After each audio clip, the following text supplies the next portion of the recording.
Ever wondered what it's like to work in a remote team? So today I want to share with you just a glimpse of how that feels like. And I want to do this by using some conversation that I've had with some of the teams that we have in Rwanda so that you can hear from them and really get the first-hand experience that can help you to make a decision whether this is a career path that you want to consider working on a remote team. So let's get to it, and I hope you enjoy it.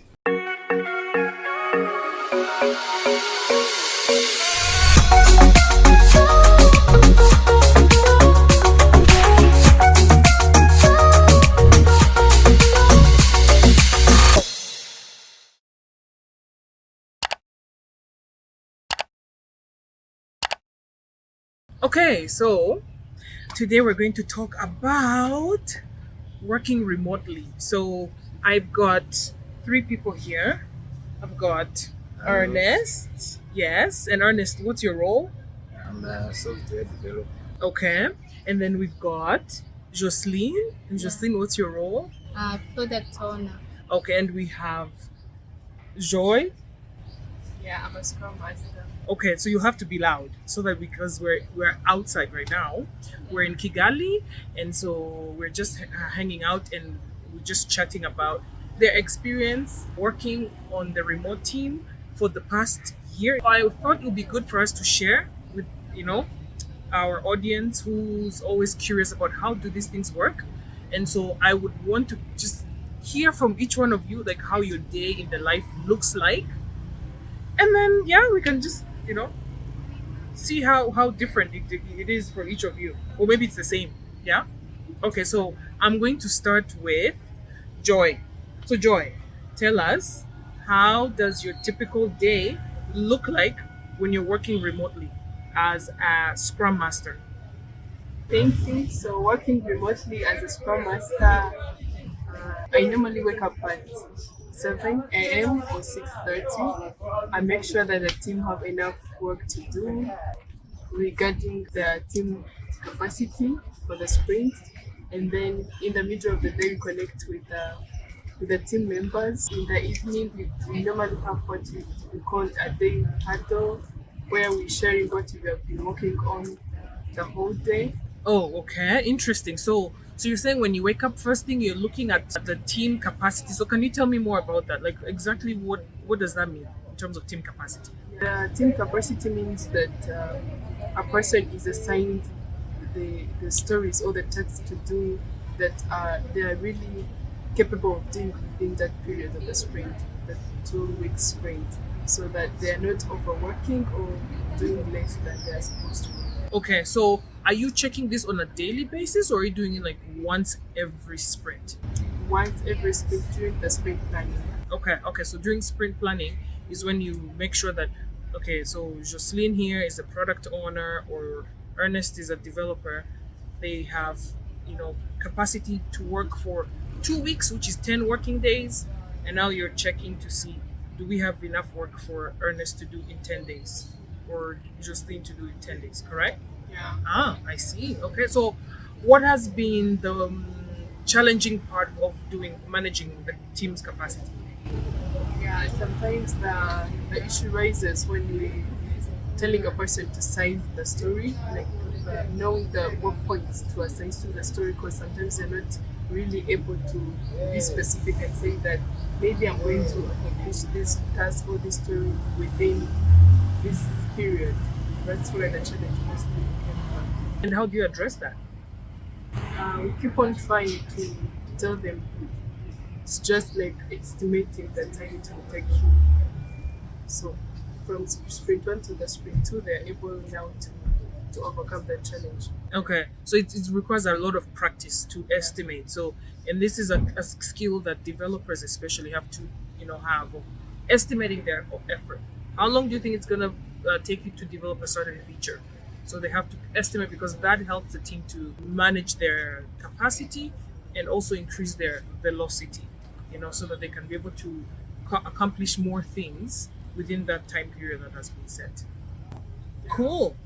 Okay. So what about Ernest from your perspective of what Joy does? Like, so you're the developer and Joy is coming to you and asking you about sizing or estimating your work. How do you go about that? Thank you. As a developer, Joy touched on the point of how hard sizing would be. Because, for example, you might size a different task, certain work points. For example, you read the description Yeah. of the task Mm-hmm. and you assign it to, for example, 2 work points. And in the meantime, you figure out that you will not be able to accomplish that in Mm-hmm. that time frame you stated. Mm-hmm. So that is the challenge I normally used to face. Right? Started as a developer because you have to adjust and see the way you can finish that task in the given time you estimated because joy here can sometimes not look good on you because you didn't finish Yeah. what you said. Okay. Interesting. Interesting. So far you've been doing this for almost a year. So are you do you feel like you're getting better at estimating your work as a developer, or what are the challenges you're still encountering? Yeah.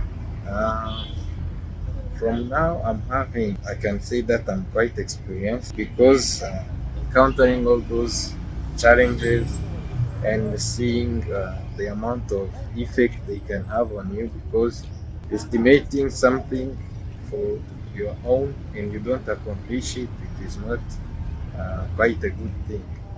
So when it happens to you, you find ways to address the issue and do the effort estimation, I can Mm-hmm. say, so that you won't encounter the same problem again. So I can say for now I'm safe with that problem. Okay, okay, good. But I'm sure if you have like new functionality that you're not familiar with, or a new, technology that you're using, you're looking to implement, sometimes it may take a while to get up to speed to understand how complex the work is, and it also, for example, being confident on using those new solutions, right? Yeah. Yeah. So So, okay. that's what we have in backlog session Yeah. because the product owner has to explain each and every task you are supposed to be doing in the coming sprint. Mm. So whenever you feel like you will be stuck, you try to connect with the product owner to address that issue I so see. that it won't cause problems. Yeah, yeah. Interesting, interesting. Okay, so speaking of product owner, so Jocelyn, so tell us, what does your day look like? Thank you.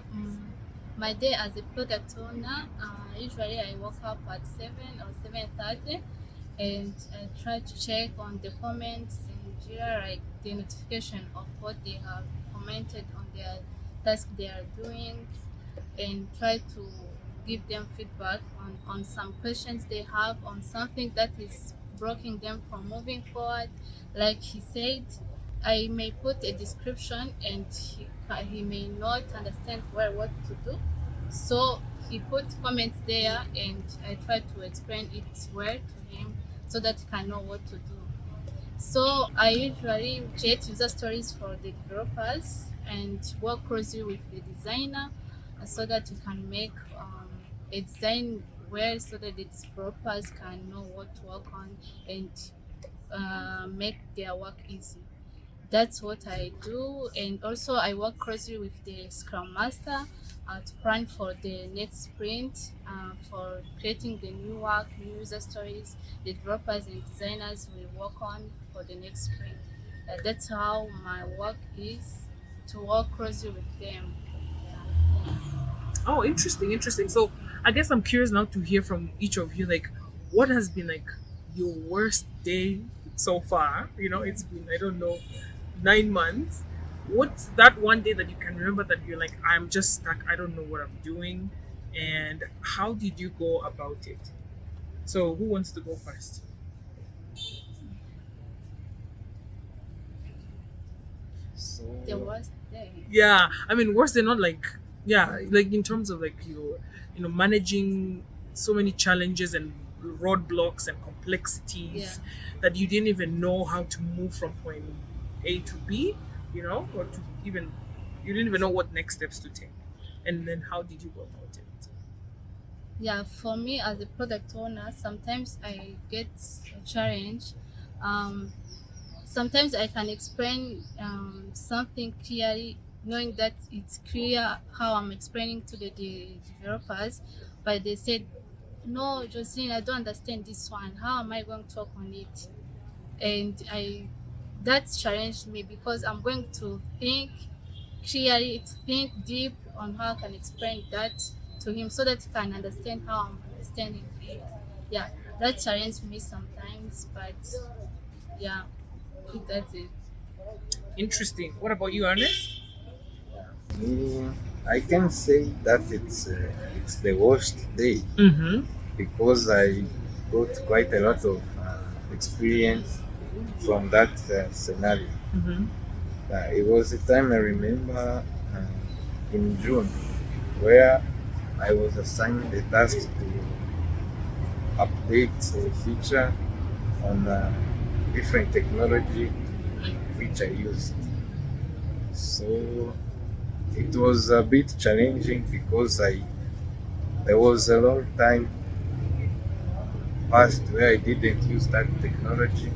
So and I had to do that task as well. So I took a time to document myself once again, make a review, uh, watching some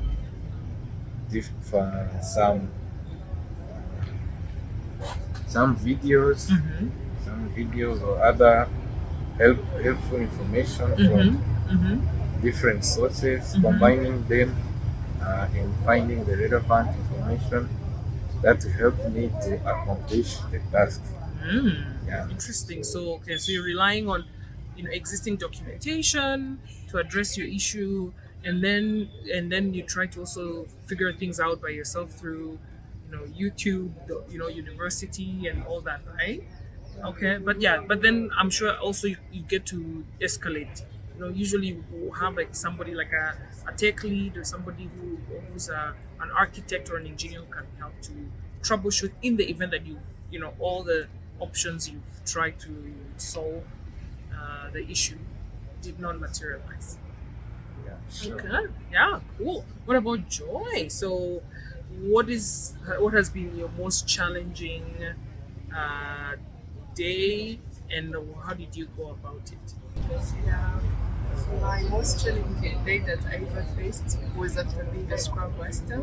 So I learned some of the responsibilities of a Scrum Master, leading the daily Scrums, working with the project lead to plan for the sprint, for the upcoming sprint. And then the challenge I faced was maybe the stories are there, they're going to work on this in the next sprint. I'm going to lead the hardware, yes. But afterwards, I was like, what else to do? I was like stuck, not developing anything, not creating user stories. So it was the biggest challenge, asking myself what else to do. Like I was very stuck without something else to occupy me during the day. But then I got an idea of I'm a Scrum Master and I'm using Jira to see the reports to see that the team is working this much and this much, referring to the velocity charts in the Jira. So I got an idea of let me take this time and look into each and every job at Jira so that I can know it more how to use it. Some that we use like generative frequencies and whatever, even those that we don't use so that I can learn them on the basis. Yeah.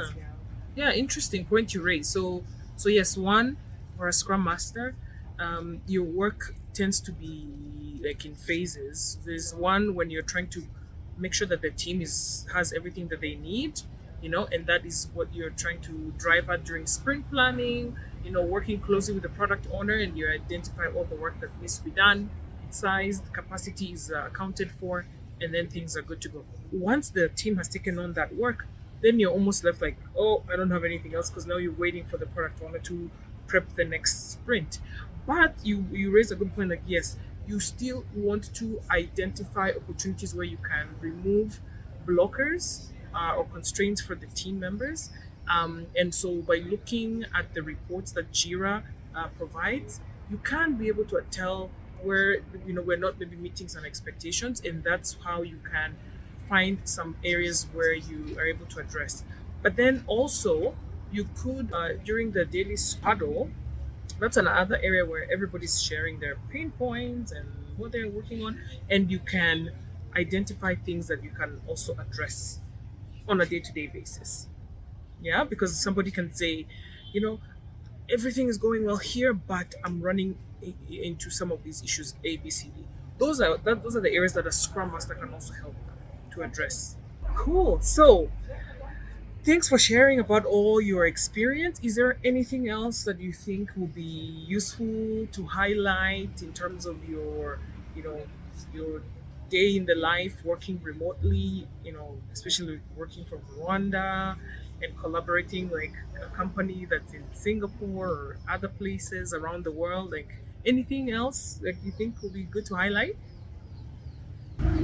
All I can highlight is that all it requires is self management. Mm, You know that you have to wake up early in the morning, not mm. waking up at 12 because you have a remote Because you're by job. yourself? Yeah. Yeah, So true. you have to manage yourself, set the time to wake up, uh, start working, and whenever you feel stuck, there are many options you can use so that you don't stay where you are. Yeah, interesting. So you're raising a good point of being accountable, right, and taking initiative, because working remotely, it's something that you essentially feel like you feel like you're working by yourself, even though you're in a team. But it's important that you meet those expectations that have been set either on the sprint level, so for the work has been assigned to you. You still want to deliver them. If you've been given 10 days, 10 working points in a sprint, you want to get those delivered by the end of the sprint, and that's how you're able to be assessed as being a productive member of the team you know so yes, so that's a good point you mentioned. What else? Anything else? Yeah, Ernest just summarized everything. But what I can add is that I can give like an advice to my fellow product owners. Whenever you feel stuck, like creating user stories, you have to ask. Yeah, you have to ask the leader. I don't know how I can say it, but you can ask the leader or the one with the project you're working on. Yeah, like the project Yeah, the sponsor project or sponsor. somebody who's above you can give you broader guidance. Yeah, Yeah. yeah, to guide you on.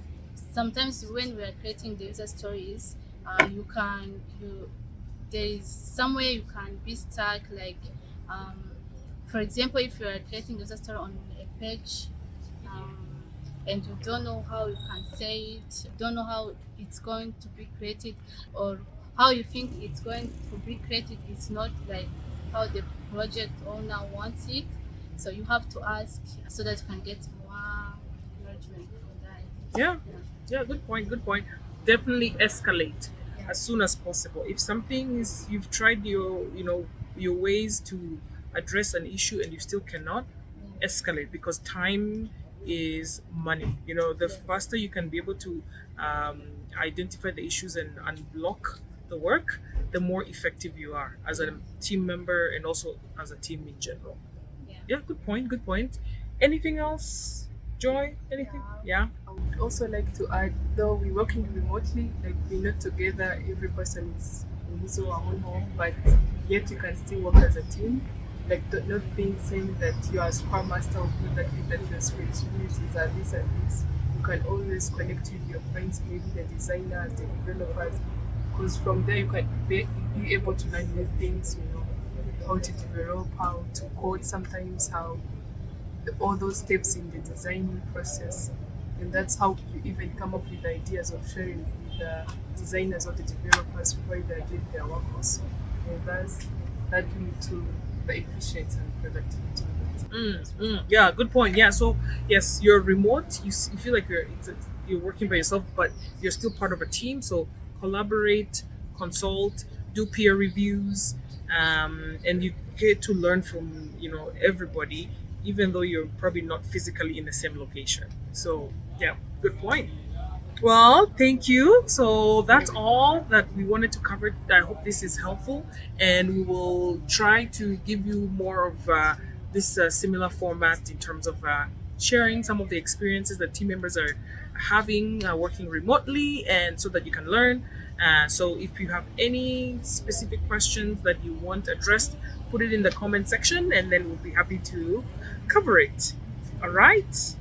So now that you've heard from other people who have been part of these remote teams, you might be wondering, what about how interacting with different people within the team? So once you join and you maybe are a product manager, but you have to interact with the developers, how do I go about that when I'm working remotely? So if that's the case, watch this video next, where I'm going to walk you through some of the do's and don'ts and best practices that you can use to be your best self as a product manager working remotely and collaborating with the developers, and vice versa.